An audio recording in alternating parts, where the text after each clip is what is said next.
10 session, we're going to look at some other antidotes, more what we call long-term antidotes, and most especially the sublime quality of patience. За одоо энэ богинохон хичээлээрээ яриагаараа би яг уур хилэнг ерөнтгөлдөг дардаг юм нь юу юм бэ гэж те ялангуяа төвчээр гэдэг энэ буян сэтгэлийн талаар ярья. So being patient in an impatient world is an incredibly beneficial strength to have. Өнөөгийн бидний энэ амьдарч байгаа өмцөж хямарсан энэ ертөнцид төвчээртэй байна, төвчээрийг агуулнаа гэдэг бол маш их хүчрхэг сэтгэлтэй байгаагийн илрэл юм шүү. So we say that the essence of patience actually is a virtuous mental function of non-anger. За төвчээр гэдэг бол уургүй сэтгэлийг л төвчээрийн сэтгэл гэж хэлж байгаа. It is a direct antidote to anger. Яг уур хилэн гэдэг тэр хорыг бол төвчээрээр ерөнтгөлж дарддаг юм аа. And when our patience is accompanied with genuine love, then this love actually antidotes the wish to harm others. If we have love, then the harm, bye-bye, go away, cannot act. Төвчээр гэдэг төвчээр төрөөд түүний хажуугаар бусдыг асрах хайрлах сэтгэл байх юм бол энэ хоёрын хүчээр энэ хоёр буйн сэтгэлийн хүчээр бид нар бусдыг хорлоё гэх сэтгэл төрөхгүй гэж. So patience is the strength to not flare up when somebody disagrees with us, hurts us in some way, does something that we don't want them to do or doesn't do something that we want them to do. Basically when attachment doesn't get what it wants. За төвчээртэй байна гэдэг бол хэн нэгэн биднийг хорлох юм уу, тийм ээ, шүүмжлэх юм уу, муучлах юм уу, тийм ээ, бидний одоо хүсээгүй хийх юм уу, хүсснийг эс хийх юм уу, өөрөөр хэлбэл нөгөө шунал хүслийн сэтгэл маань өөрийнхөө хүснийг авч чадаагүй үед уурлахгүй, тайван, тогтун байх ийм сэтгэлийн хүчийг л төвчээр гэдэг байгаа юм. So patience is not something that we can develop or grow overnight. It's a training, and in order to develop genuine patience, we need reasoning. It's not just saying, oh, I'm going to become patient.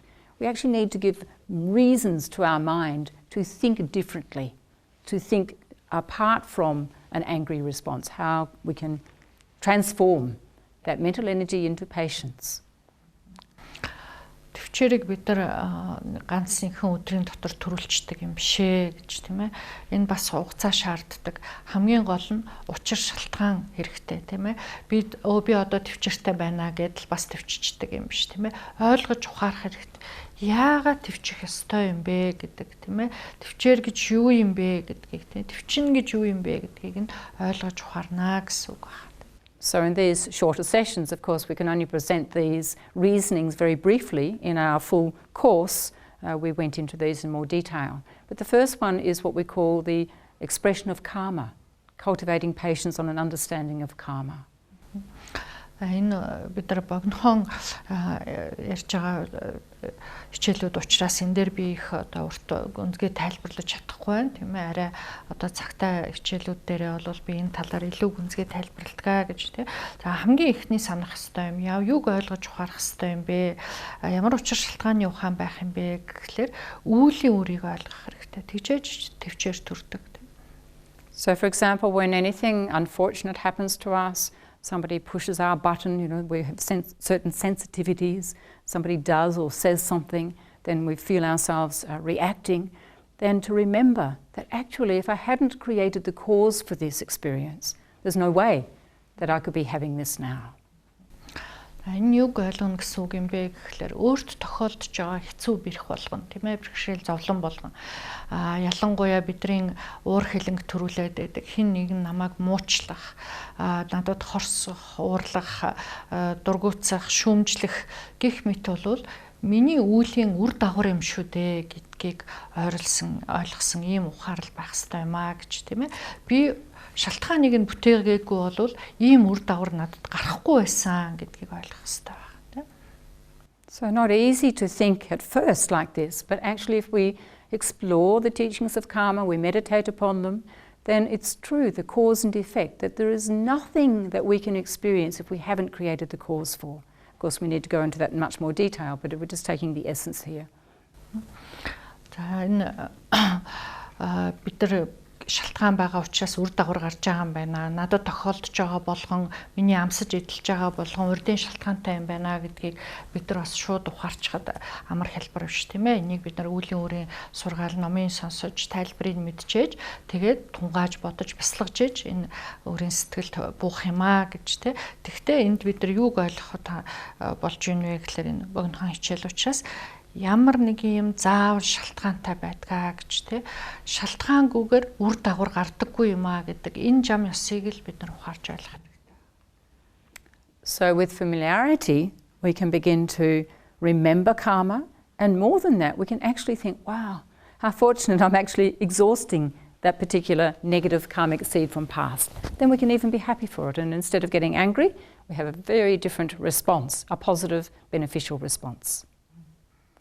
Тэгвэл өөртөө хэцүү бэрх зүйл тохиолдоход хэрвээ бид нар шалтгаан үр дагавар шалтгаанаас үр дагавар гэдэг энэ зам ёс байна гэдгийг ухаарчих юм бол бид нар нөгөөх тэр хэцүү бэрх зовлонгийн өмнө уурлаж уцаарлаад дургуцаж бухимдаад байх биш харин өөр өвөлдөл үзүүлж болох нэ гэж юу гэхлээр тэгвэл би шалтгаан байгаад үр дагавар нь гардгийн болвол энэ үр дагавраар би урдын тэр шалтгааныг нь барж дуусгаж байгаа юм байна шүү дээ.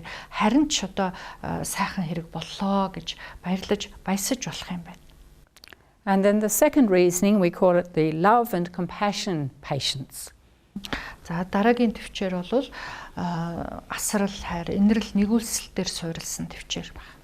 So here when somebody is causing us to be upset, or yelling at us, screaming at us, criticizing us, abusing us, whatever it might be, then we cultivate the thinking that this person has some sort of mental insanity, some unwellness, mental unwellness, or that they're like a child, they haven't yet grown up.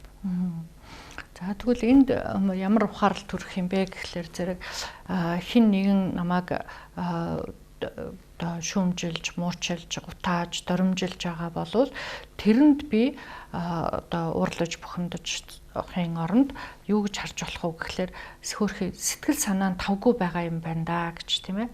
Бас л сэтгэлийн олон одоо өвчин эмгэх тавцсан байна тийм ээ. Түүнийхээ өр нөлөөнд л ийм үйлдэл хийж байна шүү дээ гэж харж болох нь байна. Эсвэл яг л нялх хүүхдтэй адилхан юм байна гэж тий. Өсөж томорч ухаарж ойлгоогүй нялх хүүхдтэй адил юм байна гэж харж болох нь байна. Or we can think that the person has some very life-threatening, serious illness, like a cancer, perhaps they're even dying.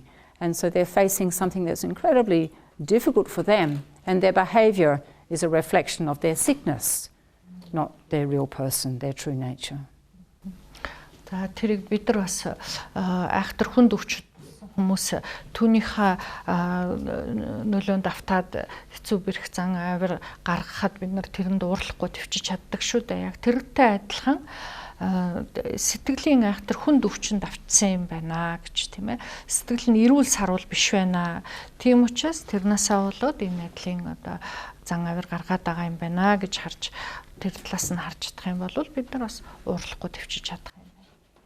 So instead of getting angry with them, instead we can generate a thought, a feeling of compassion, to wish for them to be free from the difficulties that are behind their challenging behaviour or words, whatever it might be.